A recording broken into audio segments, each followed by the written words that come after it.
There's always a great feeling when you find you have money that you weren't expecting. But what if I told you you could have money out there that you don't even know about, and it's in the hands of the state? Gina recently sat down with our Sherry Jackson to learn more about her special report, Unclaimed Money. Sherry, thanks for being here.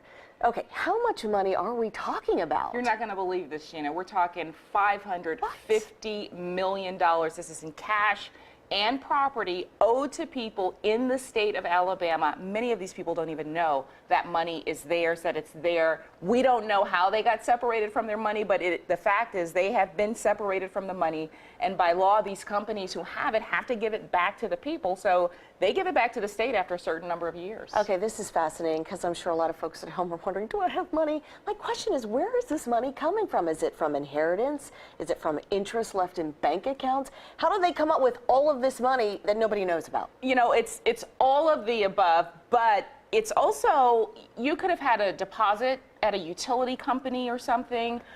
We went through in our investigation and found that there are lots of insurance companies listed.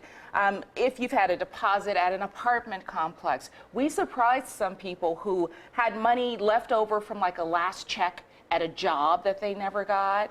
People whose state income tax return, for whatever reason, they didn't get it. And people move around, and after a certain number of years, the company has to say, you know, we can't find you anymore, and they have to give that money to the state. Oh my goodness. Okay. Everyone wants to know, how do I find out and get my money if I have any? Do I have any in there? Well, I checked, Gina. You don't. No, man. But it's easy. You go online. The state has a website. You just type in your name. A lot of this we want to tell people tonight on the newscast at 10. So you have to tune in to see this, because once you find out that you have money, that's the easy part. Getting the money, there may be a step or two that you have to take, and it's a part of that make people a little uneasy.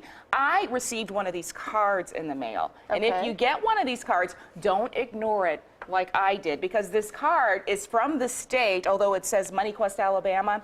It may throw you off a little bit to look through, but the treasurer's name is on this card. And so you have to follow the instructions. And some of what's in this card makes it a little uncomfortable for people who may be concerned about identity theft. And is that one of the reasons you kind of ignored it all these years, because you thought, I don't want to give out my Social Security number? Well, so the funny thing was, I held on to it, though, because I thought, well, what if it's true?